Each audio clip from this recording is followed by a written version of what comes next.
episode 119. My name is Dave Hunt, and I'm joined by Michael Swick. We're married to that 119, and next week we're gonna be 120, or are we just gonna go 120? No, I don't know. I don't know. Just whatever I want. Play with it week to week. As I read it, I'm like 119, 11. I don't know. Yeah. Like it literally is an impulse decision as I'm speaking. Yeah, I figured every week it kind of changes. We every set of 10 episodes, the intro is slightly different. Yeah. Appreciate it. Keep some people on their toes, make them think about something. I might say like the wrong episode number one time and see if anybody notices. You say that, but then it's going to mess with our editor. Or something's going to happen. It's going to be like, good job, Dave. All right, so we are Digital Days Gaming.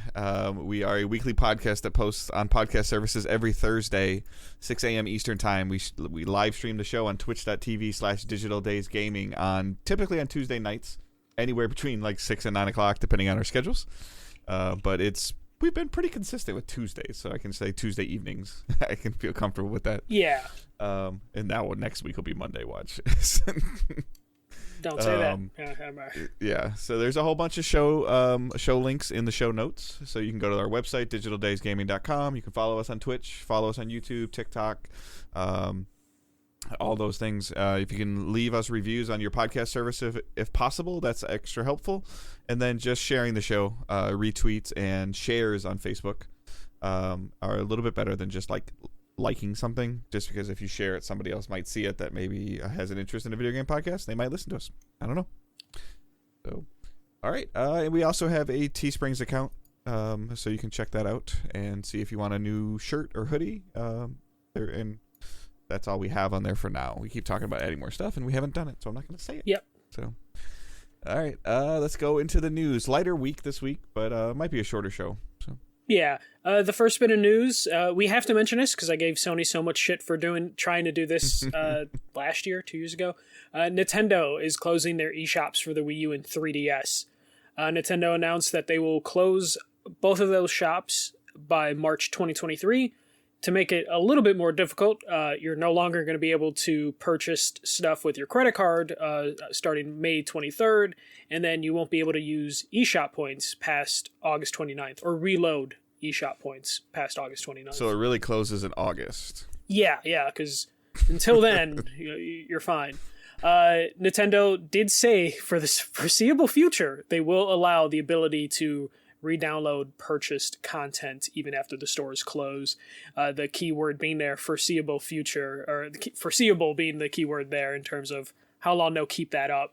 No console manufacturers stopped you from re-downloading games you purchased, but this, I feel like, is the first one that they actually kind of left some vagueness with it. Right, because most of the other consoles always had, like, essentially, I refer to it as a library because that's just what PlayStation calls it, and that's what I interact with the most. But like your owned purchases, you could always just go into a separate file essentially and pull them. Yeah, or a separate folder and pull menu, them. Yeah. You didn't have to go into the store interface to get them. Yeah. If you tried to go into the store interface to get something that you already owned, it would tell you in most cases that you already owned it, unless it was a different version of the game for whatever reason.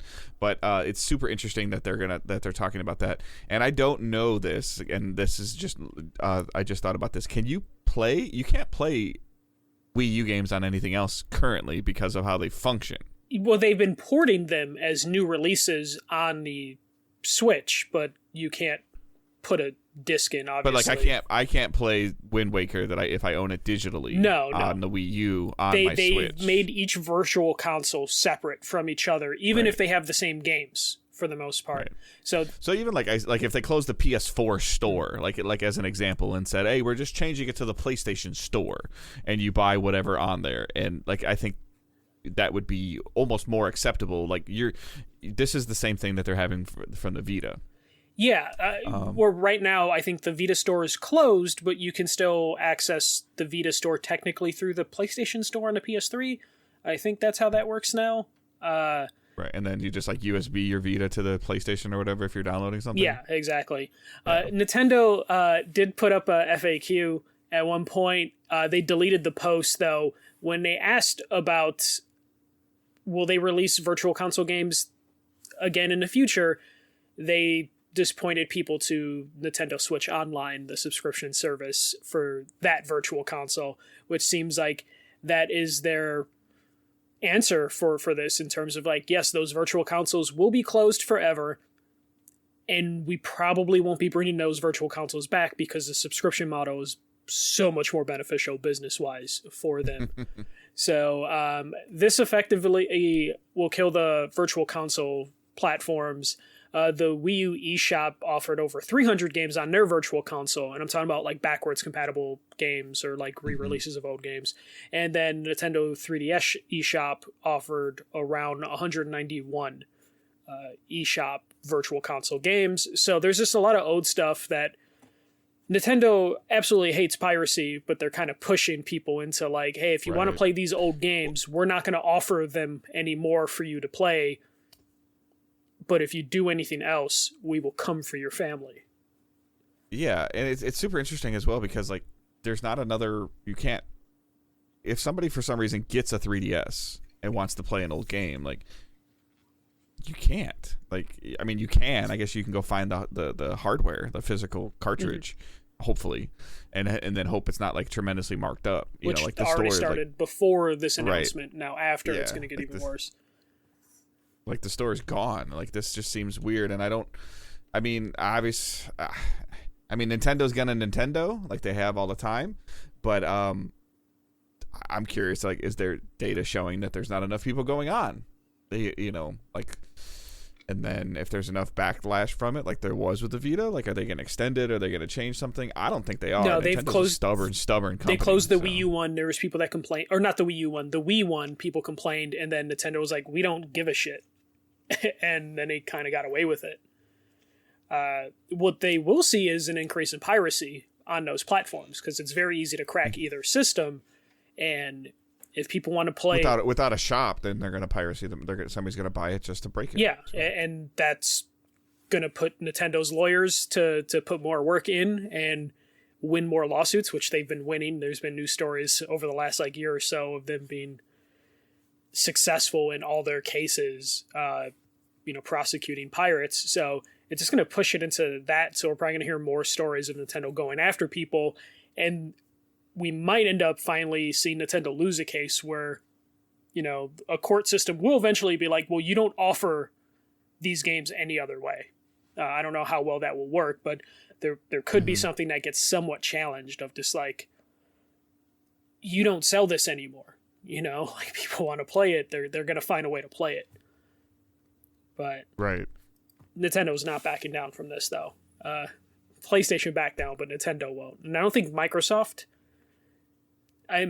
too in on the backwards compatible game to ever shut off their stores, even though the 360 store is like atrocious if you've used that anytime in the last couple of years. But I feel like the Xbox One and the Xbox Series store is the same. Yeah, so they're fine there. But so like Xbox is probably fine because they've been using the same basic store interfaces for so long. PlayStation tried to do it, got enough backlash that they backed down, but I still think we will get the PS store closure soon enough, like eventually within the next year or two. They're going to be like, hey, we were nice last time, but we saw even less activity. We're going to close it. And then no point to Nintendo of like, hey, you guys let Nintendo do this. They've closed 3 or 4 shops already. Right. We want to close the shop too. So. Yeah. So. It is what it is. Yeah, it did get me to be like, oh shit, should I dust off my 3DS and just check the eShop a little bit? But then I stopped myself. I'm just like, I probably won't be doing that.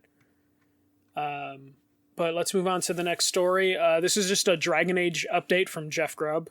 Jeff Grubb on his podcast Grub Snacks basically suggested Dragon Age 4 will release within the next 18 months, saying that we should expect it late 2023, and it is reportedly in good shape. So it sounds like it's not necessarily going to be relying on that BioWare crunch magic, but I'm sure there will be some level of that.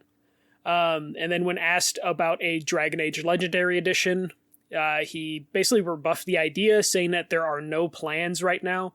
One of the reasons being that Trilogy isn't connected like the Mass Effect one. Like Mass Effect 1, 2, and 3 were connected sequels.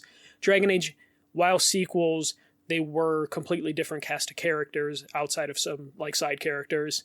And then the biggest one is the 3 games use different engines. So there's a ton more work that needs to be put in terms of the engines going from Unreal to Frostbite being like kind of an issue, as opposed to the Mass Effect games where I think they were all on the Unreal Engine. So no Dragon Age Legendary Edition. I know. Do you think that there's a design? I mean, obviously everybody loves their remasters and because they sell like crazy. But is there like I haven't played Dragon Age at all. Is there a desire for these older games to get kind of like shined up and? I think there is a desire definitely for the first one and a second one. Third one was on PS4, so there's less of a need for that. But getting a remaster of the first one would probably make a ton of people happy. Does it need to be a trilogy then, or could they just do could they do them individually for like $20 or $30 even? I think that would probably be best because again, you don't need one for Inquisition. It will be like that the Mafia trilogy that they released where they put heavy work into 1 and 2, and then 3 they're just like, oh yeah, it's just the Game of the Year edition for the PS4 Mafia game. Right. That would probably make the most sense, but EA right now has BioWare probably spread so damn thin. They're working on a Mass Effect game, they're working on this, and then they're revamping Battlefield with like all their artillery studios that will probably help on a remastered Mass Effect or Dragon Age. So it's just not meant to be. Though if the next Dragon Age bombs, they'll probably then go and be like, all right, let's remaster. If the next Dragon Age bombs, BioWare's done. Yeah, they're done. Like, or I hate to say it, or they're gonna get branched off and told what I don't know. I don't even know. Well, I think that's when they'll make a Star Wars game. Well, I think that's when they just kind of kill BioWare and then have them in name only as like a prestige studio that are just remastering their previous games. Like that's just probably where it ends up. Yeah. How do you feel about the 18-month window for Dragon Age 4? I think that if we went back and listened to other stuff, I think you said holiday 2023. I'm pretty sure I did say like 2023, 2024. The fact that it sounds like it's in good shape and there's actual like information that Jeff Grubb was able to get makes me feel a little better, and it's not like, oh my god, everything's on fire that we usually hear with BioWare before a game releases. It makes me a little hopeful that this will be just fine, and then they'll be able to hit 2023, 2024. So which would mean whatever EA's planned this summer for EA Play E3/thingy, I would assume that this would be a focal point then at that point. Because they could start saying holiday 2023. It depends on when the Respawn Star Wars game is going to be ready. Because if one of the Star Wars games Respawn's working on will be ready this holiday, then we probably won't see Dragon Age till like the Game Awards in December. I would still think we'd see a trailer though. I think we'd see a trailer for it, and then we'd see like a window, and then the Game Awards would show like gameplay, and then like a date. I would hope so, but with the way EA's like re-revealed this game like 3 or 4 times already, I don't know if they can wait to throw out like a teaser during Summer Game Fest and then do an actual trailer during that. I think they would just have to... Yeah, you follow that circle more than I do, so... I think they need to hit the ground running when they start announcing stuff of like, here's something at the Game Awards, and then here's a follow-up in March, and then the game's coming out that holiday. At least that's what I would want. So there's a lot of financial reports coming out, which means there's a lot of complaining from CEOs and stuff going on right now. So EA has a few excuses for Battlefield 2042's. I first read this as, instead of the word few, as the word free. Oh, yeah. EA has a free excuse. Yeah. So Battlefield 2042 actually sold well enough to chart like high in NPDs, but it still had a bad launch in terms of like technical specs, and also sales just didn't really hold up what EA expected. So Andrew Wilson, the CEO, basically held a town hall meeting for all employees and basically blamed that teams working from home for nearly 2 years hurt the game. And there was unanticipated performance issues that led to a disappointing launch. The EA COO, Laura Miele, also decided to blame Halo Infinite for Battlefield 2042's launch. basically saying Battlefield 2042 got unfair, not favorable comparisons to Halo Infinite, which was a very polished title, whereas Battlefield 2042 had bugs and wasn't as polished. Dave?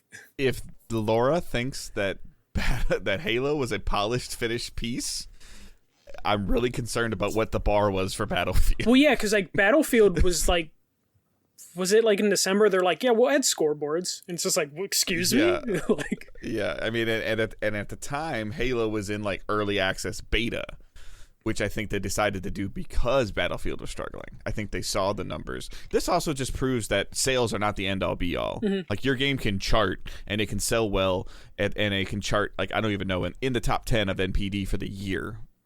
I don't know if Battlefield 2042 did or didn't. I'm just using that. It was high the first month, and then it dropped the second month of NPDs. Okay.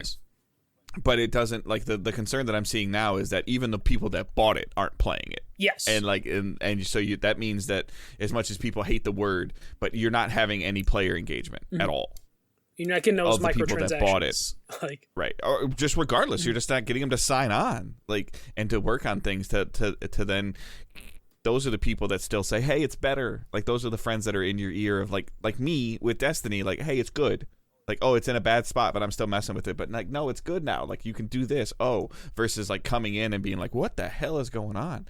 Because of anything that, especially with games that change so much. Like, I'm totally expecting to see it now with people playing Witch Queen. Like, I don't understand how this works. And I'm like, I've already ran into it with some people in February that came back and were like, what is going on? I'm like, well, if you took a year off, like, that's a lot. Yeah. And if you take time off with Battlefield, and like, this has to come to EA Play, like, or Access or whatever. Yeah, it's like probably sooner what they were planning. They're probably planning to do their year, 6 months, a year or whatever. Yeah, like, this has to, like, they gotta get some people in there, partially just to see what is and isn't working. Yeah, this was unrelated to the town hall, but there were reports that they were like playing around with the idea of going free to play for 2042, which on paper sounds like a smart move to get the player engagement, but I always have an issue when the game wasn't built for a free-to-play experience, then switching over to a free-to-play experience. I just don't feel like that would even work for them.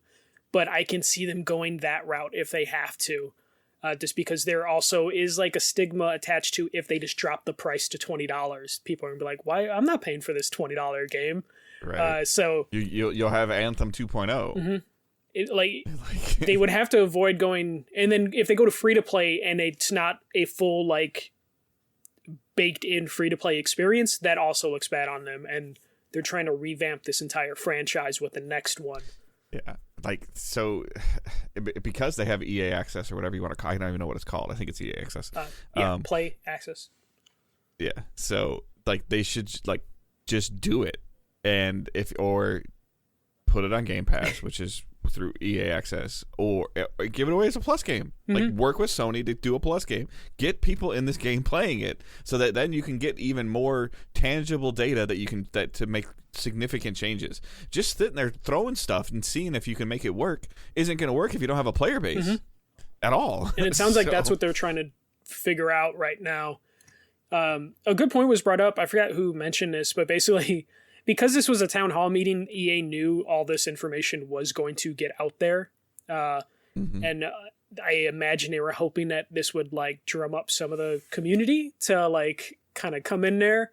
But I doubt that's going to end up doing anything for them. It's just going to show that like they have just shitty reasons. Like, every studio is dealing with having to work from home. Yeah. So, and I'm sorry, like, and I know I'm a fanboy, but Bungie's released continuous content every 3 to 6 months for Destiny while being at home. They haven't been in their studio for 800 days. Insomniac has released 3 big PS5 exclusives. Yeah. Single player, yes, I mean, but like still. Yeah. Ratchet and Clank, Spider-Man, like, yeah, I mean, Returnal came out, like, there's these games, like, if you think Halo's a polished game, they did it from home too. Yeah. And they had a way rougher time because they had to throw everything away because people just didn't like the way it looked the first time they revealed it. Yeah. But it cracked me up, though, when they're just like, they kind of just were like, well, Halo Infinite was just such a great experience. It's like, Halo was good, but it also... And Halo's player base is dying fast right now, too. Yeah, but it also, Halo didn't release with the single player right away. They kind of used that beta you were talking about of just like, oh, it's early access for a month, and then a single player campaign came out. So it's like they didn't really have the most polished experience. I still think, last time I checked, which was like 2 weeks ago, but like their big team matchmaking or whatever, that mode was like broken. You know, like one of the modes in Halo were broken. So if EA's looking at Halo Infinite, like the end all be all. Yeah, I think 343 is just waiting for May. Like, hey, season 2, blah blah blah blah blah blah, and they're just like, yeah, which is still wild to me that like I forgot season 2 was in May. Yeah. So we'll move on. Street Fighter 6 was officially announced. I know we were kind of hoping that we might see something other than Street Fighter 6, but it's still been like 6 years. This announcement was at midnight Eastern time. Yeah, I completely forgot. I thought it was on Monday. I did too, and then I saw something on Twitter, and I'm like, "This is in an hour." I'm like, "I'm going to bed." Yeah. It's like, well, no, I was in the same boat. I think because I think it was like 11 o'clock my time, and I was like kind of tired, and I was just like, I guess I'll just wait to see what this is. So, Street Fighter 6 officially announced a very stylish trailer of a just gigantic Ryu. Like, looks like Brock Lesnar Ryu. And nothing else. That was it. Just a stylish trailer and basically saying there will be more news in the summer. So kind of lackluster, I would hope, because this was at the end of a fighting game tournament, a Street Fighter tournament specifically. We would just see something more than what we got. But this is probably just something you announce just to see if you can bump up your like investor numbers or something. Before the end of the fiscal year, they did keep people from trying to buy you, keep them, stay them away. Mm-hmm. Yeah, just like, to increase the price. They also announced something that I was more interested in. The Capcom Fighting Collection was announced, and this is like 10 old games being packaged together, kind of like how we saw the Street Fighter 30th anniversary.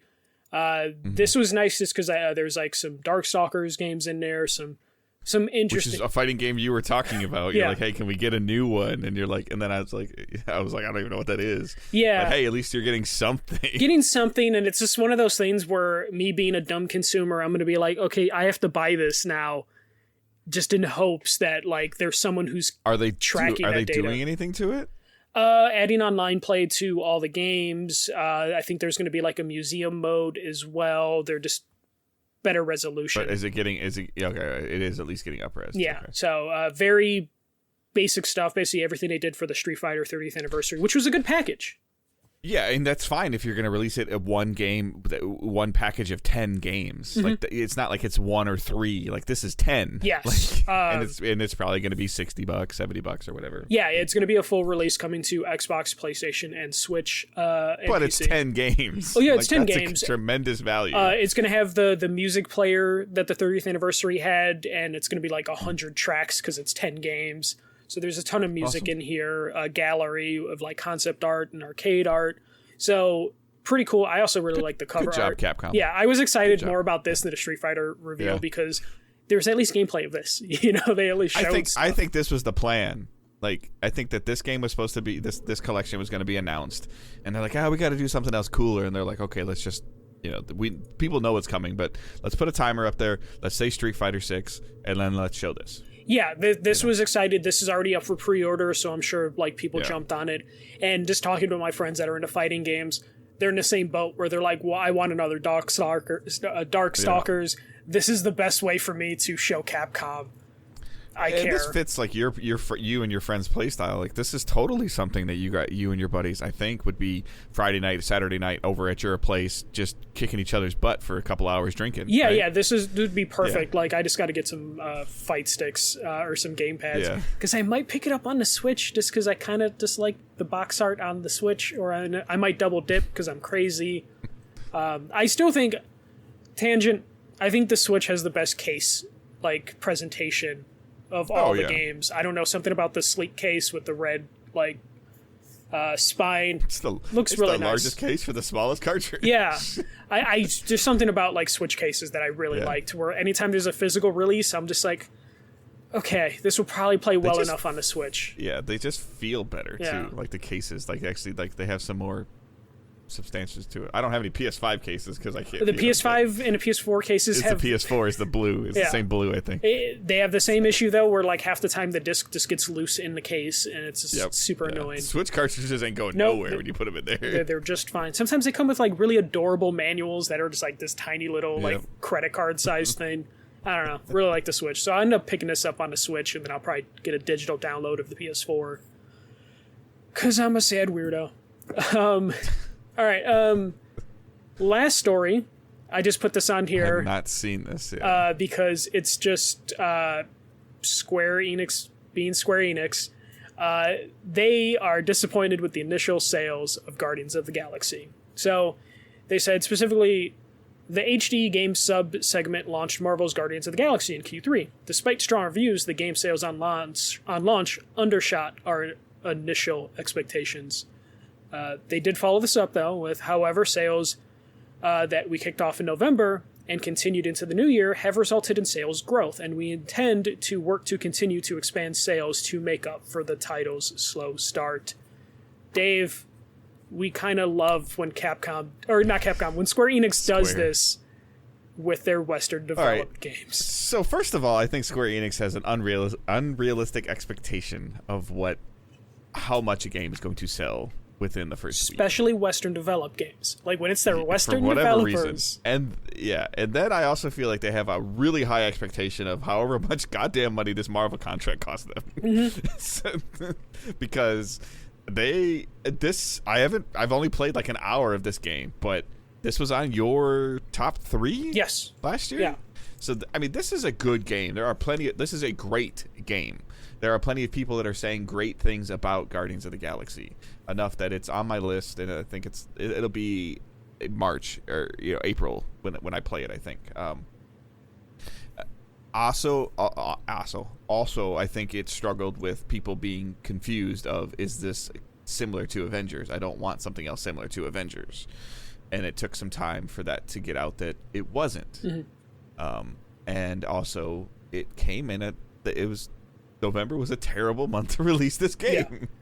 Yeah. Well, also just like from the gameplay stuff they showed, they only really focused on the actual gameplay, not the story. And anyone that's played this game knows that like The dialogue and the banter and is so much better, and the gameplay is kind of like, it's okay. And I felt that still led to that confusion of, is it as games as a service? Because the first thing that I saw was damage numbers and health bars. Mm-hmm. And that immediately screams builds, diversity, weapons, loot, service, typically, right? Well, kind of, but I saw that more of like, oh, what kind of RPG are they trying to fit in this? And it RPG wasn't service, that. Yeah.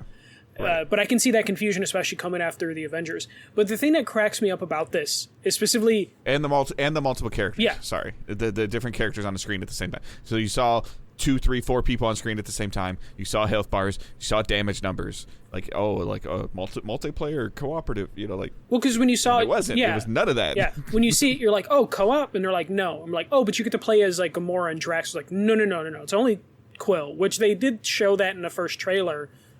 But I feel like anytime they showed gameplay, people were like, I think I'd like to play as like everybody a little bit, not knowing that the story was so good, and that should have been the focus. Right. But specifically when it comes to like Avengers, you think after Avengers bombed the way it did, that Square would then lower their expectations for their next game just to give it a shot to meet those numbers. But they're like, oh, Avengers bombed. Guardians we know is a better game. Let's just pretend everyone has amnesia. And then it just kills your morale of your studios. Stop it. Yeah. Stop it. Why do they keep doing this? Like, I just don't know. Eidos Montreal did a fantastic job on this game. Job on this game. I bought it. Yeah, I bought it on sale. But the only reason I bought it on sale is because I knew I wanted to play it, and I was going to get it. And within a month of it being out, it was on sale. Yeah, which is what they're referring to of like, well, we did some things to bump up the sales by, putting it on sale. Lowered the price. But I feel like they didn't take advantage of nearly all the praise it got during all of the Game of the Year stuff sites were doing, because it popped up in, like, I don't think it won any major Game of the Year awards, but it was at least in a discussion way more than people expected it to be. It was in a lot of people's Final Fours. A lot. Yeah. And that's a big deal for as many, like, last year was a little bit of considered to be a rougher year for games, but when you're in the same paragraph as like Ratchet and Clank, like, that's a win.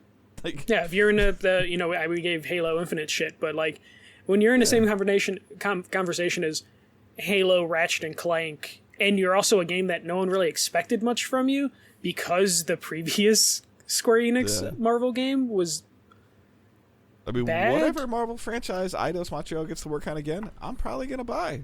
Yeah, but at this point, it almost sounds like Square is like, we cannot wait to be done with this Marvel Gambit. And in some, I feel like that, maybe I can't think of their name right now. The studio that did Marvel's Avengers, Crystal Dynamics. Maybe that wasn't, Crystal Dynamics. That wasn't necessarily the best choice for a games as a service company. But Eidos Montreal, because Eidos Montreal did Deus Ex stuff, right? Yeah, but that was just a straight up like 100-hour RPG. Right. Yeah. But I mean, I think they did a good job, and they should get some more credit. Like, maybe you overpriced your game. Like, maybe this was really only supposed to be a $40 game. Yeah, or maybe that can exist. You should have pivoted the advertising to be like, we have this really good story and you should play this, as opposed to them being like, oh, look at the gunplay, and people being like, we're okay with that. Right. I just wonder, like, they're still supporting the Avengers somewhat. I'm assuming that's going to ramp down, start to ratchet down. But does Square do a Guardians 2? Or are they kind of locked into then do like another Marvel game before they do Guardians 2? Like, I want to know how deep this like contract goes at this point. To, are we going to get a chance at a Guardians 2? Or is Square just so like over, having these Marvel games kind of flop for them? Because no matter, at this point, like, they can keep putting Guardians on sale, but if their expectations for launch were not met, putting a game on sale for like half off isn't going to help their overall bottom line that they were expecting. It's just going to salvage and make it a little bit better. But for it to show on a chart, but we always talk about when it shows on a chart, when a game shows up on a chart, game comes out in June, shows up on a chart in September, like, oh, it was on promo. Yeah, and then we know what that means money-wise. It's like, oh, so it didn't sell at $60, but it sold at $40, so you lost $20. That would be the mentality of an investor. So I wonder how much Square is going to put into this. It kind of just reminds me of like EA with Star Wars, where it's just like, it's not really working. Well, this is Fallen Order. Guardians of the Galaxy is Fallen Order. Yeah, but Fallen Order sold, at least, apparently. Yeah. Guardians just disappointed Square. But we don't know, though, because it's Square, what their expectations actually were. Because they've had games that... We want 9 million copies. Yeah, we've seen this before, where, like, I think Tomb Raider, the first one, it sold 3 million copies, and they're like, that was a real disappointment. It's like, it was console exclusive for a year. Right. Yeah. Like, what did you expect? And it was... Cut off the larger user base. Yeah. What did you think was going to happen? It was console exclusive for the worst selling console in, like, memory. Fucking Square Enix, man. It blows my mind every time.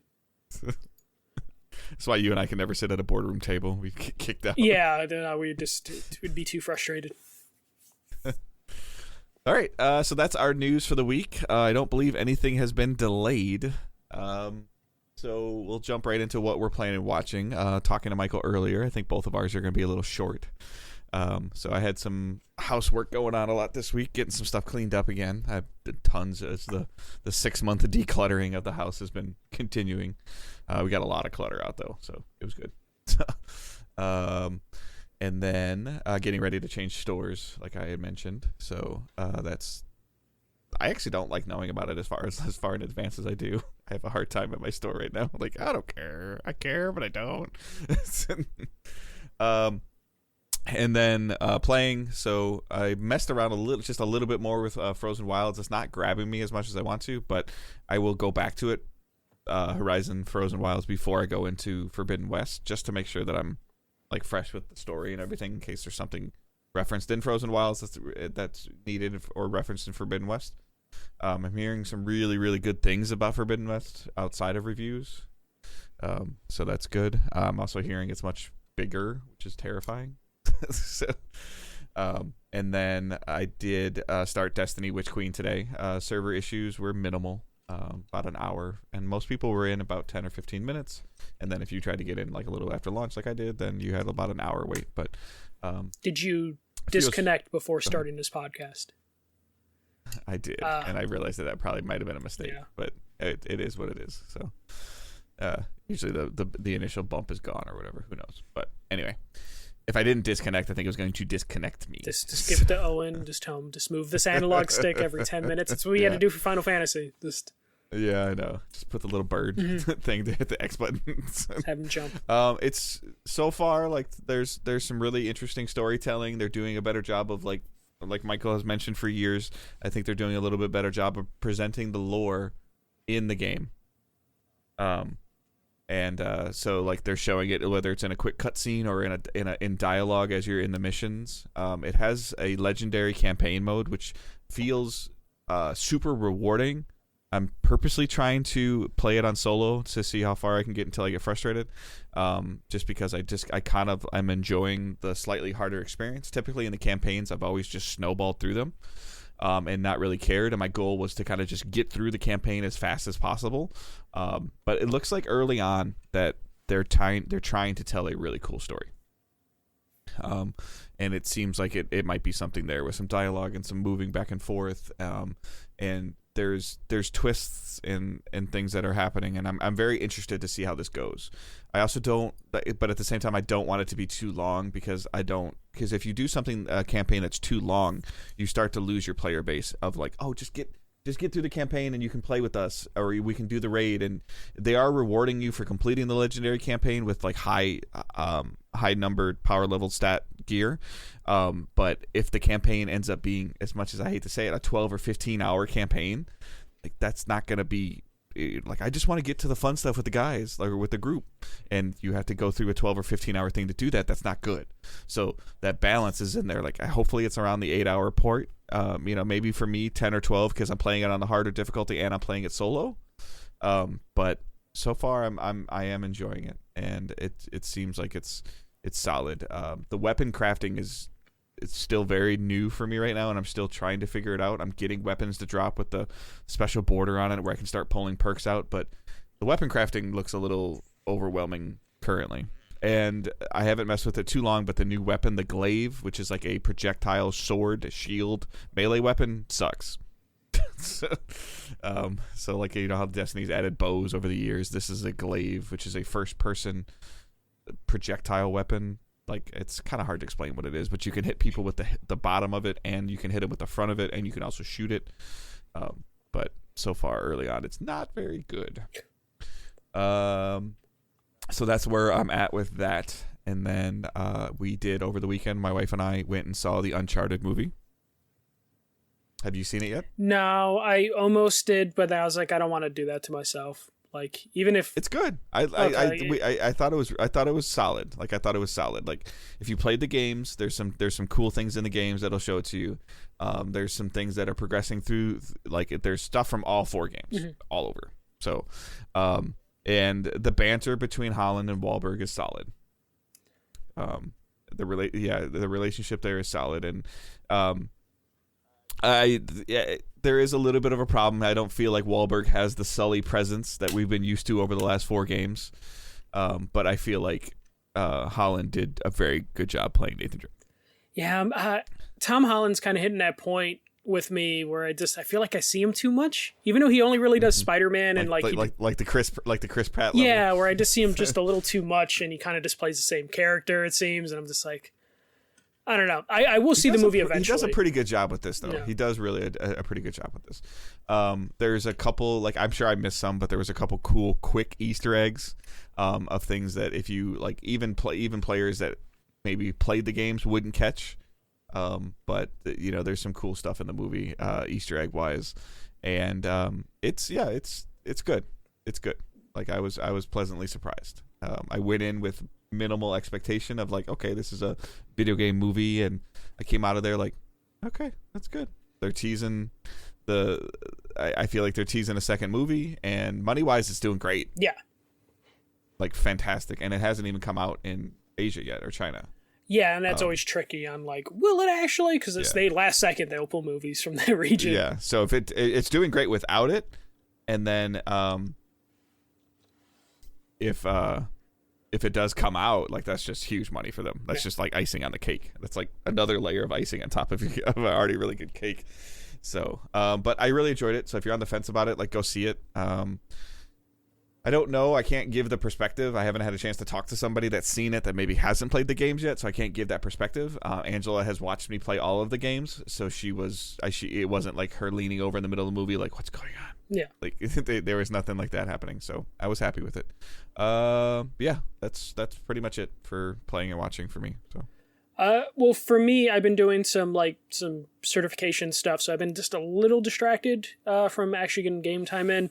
So my Dying Light progress is not improved since last week, still early going with that. I did find myself playing a lot of the action arcade wrestling I spoke about last week, just because it being on a Switch makes it the ideal kind of handheld situation when you're kind of doing something else.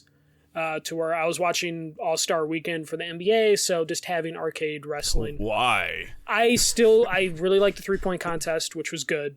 Okay, that's fine. Slam dunk contest is always trashed the last couple years, or at least since like Levine and Gordon 2016.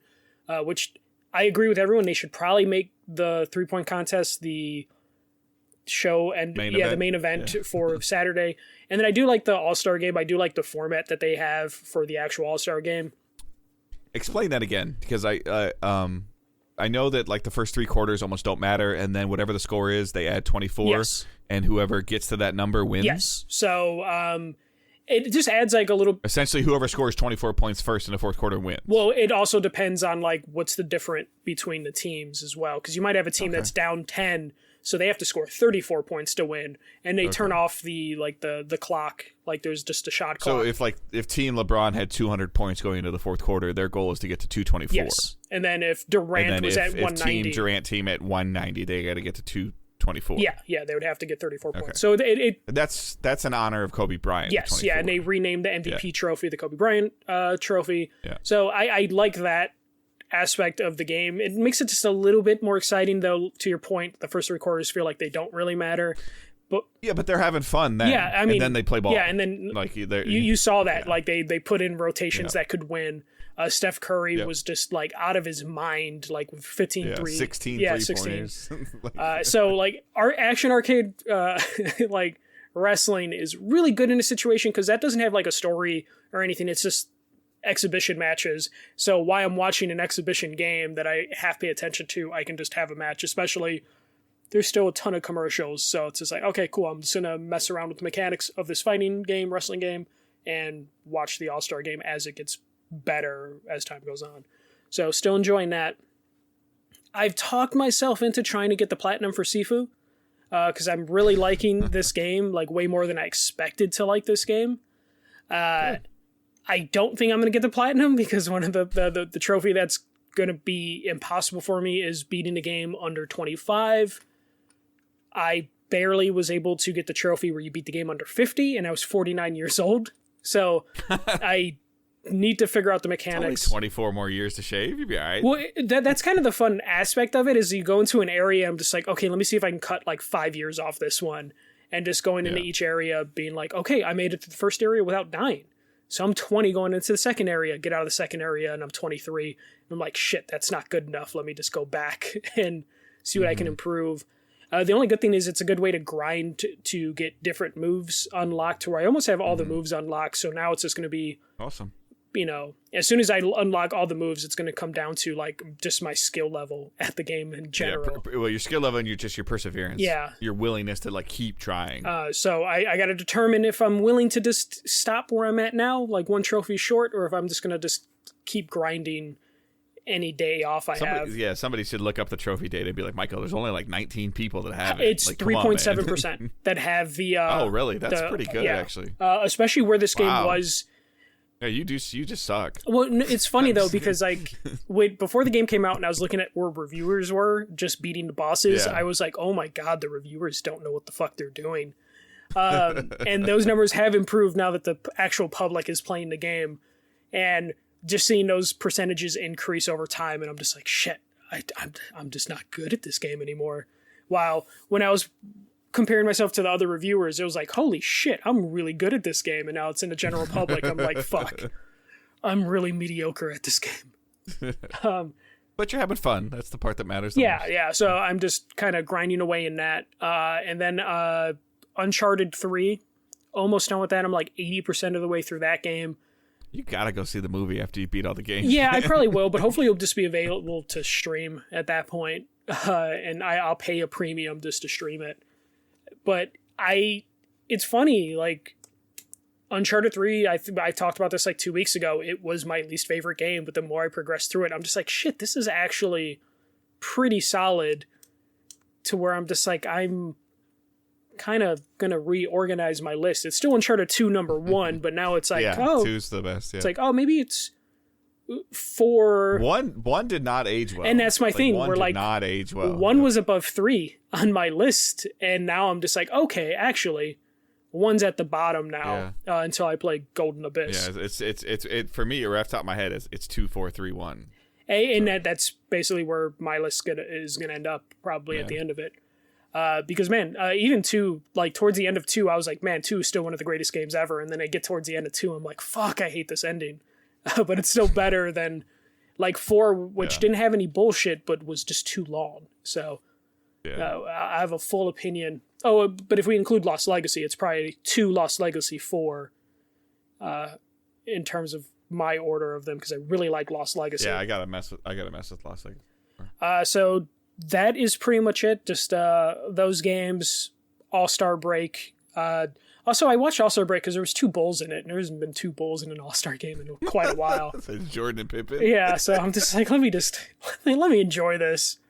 And they were on opposite ends of the teams, or opposite teams, which was kind of fun. But yeah, that's it. I'll play some more Dying Light 2. I'm going to carve some specific time because I'm a little ahead of schedule in my certification process, that I can take a little bit of a break for it and not be punished. So we'll do some more Dying Light 2. Cool. All right. Not a ton of questions this week, so you can send us questions. Actually, we only got one, but you can send us questions using hashtag AskDigitalDays. Post them on Facebook, post them on Discord, put them on Twitter. We'll find them, send them to us, we'll try to answer them. So, Anthony Allen writes, do either of you have any standout hardware failures, and have you ever repaired yourself or paid to refurbish / repair consoles, handheld, or peripherals? I've had a lot of consoles fail me over the years. Considering how expensive all this gear is, it's disheartening to have things break down. I've had a couple issues with HDMI ports recently that we just took to somebody, like a Ubreak iFix place, and they did a pretty good job with that. But I don't really tend to mess with anything super crazy like that. Like, I've been hesitant to like take apart my controllers, my DualShock controllers, and just to try to fix like the drift on the sticks. So I can't really think of the last time that I really kind of like opened something up. The one that comes to mind, and it's not even wasn't even that big of a deal. Like, I guess putting the PS3 hard drive in was probably the most intrusive thing that I did to a PlayStation. Which shame, I mean, I did. Right, no, but I definitely don't. I've never, like, and I know you have, like, I've never resoldered anything, or like, or done any of that stuff like that. That's just too hard. You did recently replace the PS5, or you added a hard drive to your PS5. Yeah, but that was super easy. Was that easier than the 4s and 3s then? Because you literally you pop the side, you pop the side off the white cover, which you just like kind of put your hand on like the top left corner and the bottom right flex corner, and slide, you pull up. And then slide up, and then it was one screw. You take off the hard drive cover, you put the SSD drive, or you take out the little spacer that's there. You put the drive in, or you line up the drive, put the spacer back in, set the drive on the spacer, screw it back down, and then it just clicks in, and then put the cover back on, and then snap the other. It was like 10 minutes, total. It probably took me longer to open the package that the SSD came in than it did. Were you like, I've cleaned out the fan in my PS5. How worried were you with how much you have to like flex that thing? A little bit. Like, that's what I was kind of concerned about. I had to watch a video like once or twice just to see how it came off, and then when it came off, I was actually surprised at how clean it was. Yeah, because like where my system sits in my living room, it sits like there's enough space for it to breathe, but it's always like that shelf is always super dusty. There's like a Google Home there, there's the PlayStation 5 there, and now there's the Xbox Series there, and that's all that sits on the shelf. And but like electronics like just attract dust, you know. And then I was like, oh boy, and like there was actually surprisingly and poor dog hair in it. I was like, what the heck? Because my dog sheds. Yeah, I was more surprised. Like the PS5 seems to catch a lot of that stuff just on the outer vents like really well, to where like my fan was pretty clean, but those outer vents were filthy.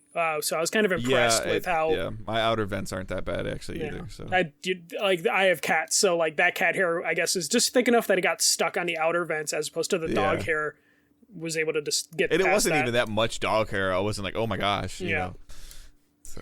All right, for me, long history of doing this stuff.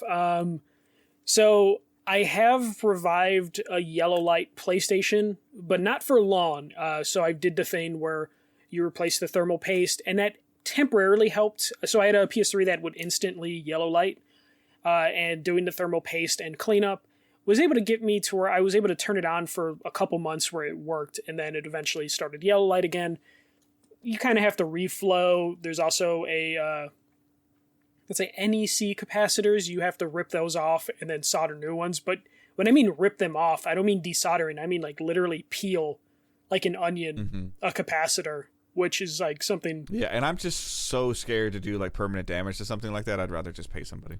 Yeah, so I haven't gone that far and done the capacitor fix for PS3. I am actually going to revive another PS3 soon that luckily it yellow lights like after an hour or two of use. So I'm hoping just doing the thermal paste, and I might reflow the board, which is literally just taking a heat gun to the board so the solder can like, you know, get like melty and then reconnect itself.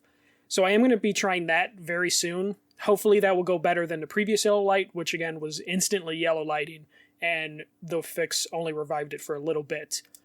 So I'm hoping this one doesn't need the capacitors to be swapped out, because I've just had bad luck doing that. I did have a Game Gear that was having the capacitor issue, because capacitors only last, especially the ones in the Game Gear, only last like 10 to 15 years, and the Game Gear is like 30 years old at this point.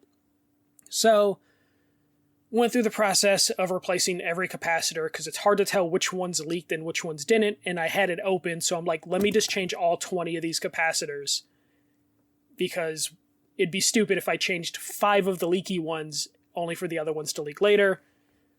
20 capacitors, that's crazy. Around the 18th capacitor, everything's going smooth, and then I get to a capacitor that didn't look like it leaked too much, but the leak was so bad that it ended up ripping up the contact pad on the board. So on like the 18th capacitor, all my work was for nothing, because it was just, the board was total. The board was fried, yeah. Which was disappointing. I still ended up replacing the screen shield. So now I just have a Game Gear that's like really clean looking for display.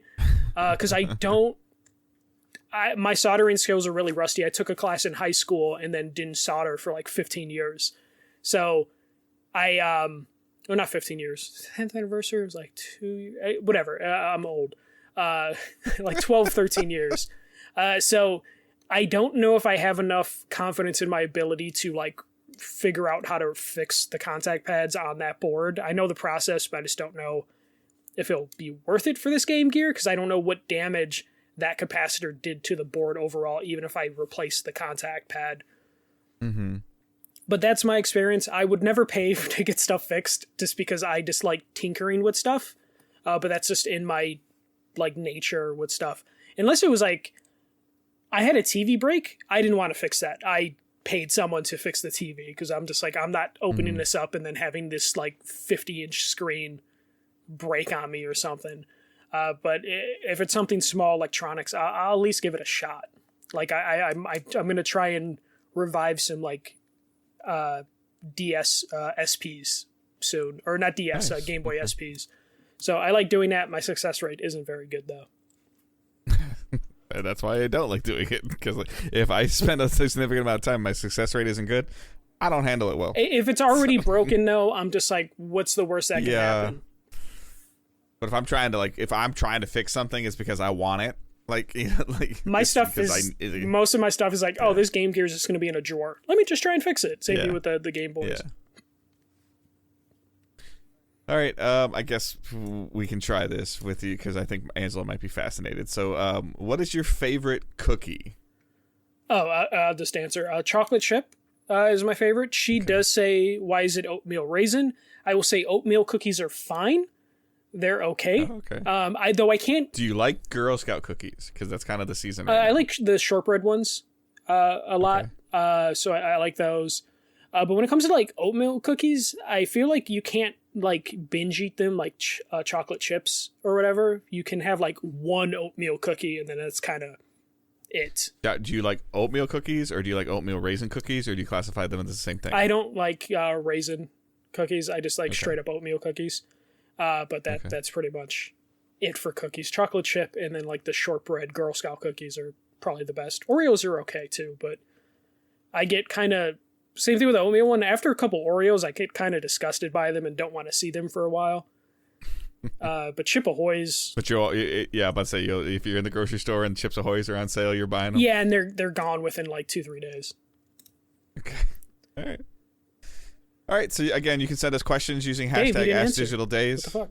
It's oatmeal. I mean, I eat a ton of oatmeal raisin cookies. So like, yeah. But I don't really know if I've actually met a cookie that I don't like. Yeah, I'll try it. Like if oatmeal raisins are in front of me. Other than like Thin Mints, Girl Scout cookie Thin Mints. Yeah. Like, no. Well, I don't like mint chocolate ice cream. Anything mint really. Yeah. I don't mind mint. I just don't like mint and chocolate together. No, I hate that. But then like in terms of like Girl Scout cookies, like probably my favorite ones are Tagalongs. Mm-hmm. So they're like Reese's. Like the only thing that sucks now is I feel like there's less cookies in each box every year. Pretty much. And I'm also at the point where like almost anybody that I know, if they're selling cookies, I buy them because I like to support the people and I like the product. And then when you explain it to other people, you're like, I'm just supporting my friend. That's why I have 10 boxes of cookies in my car. And I am trying to obviously be a little more cognizant of what I'm eating. So like in the lunch, I get like 3 cookies in my lunch.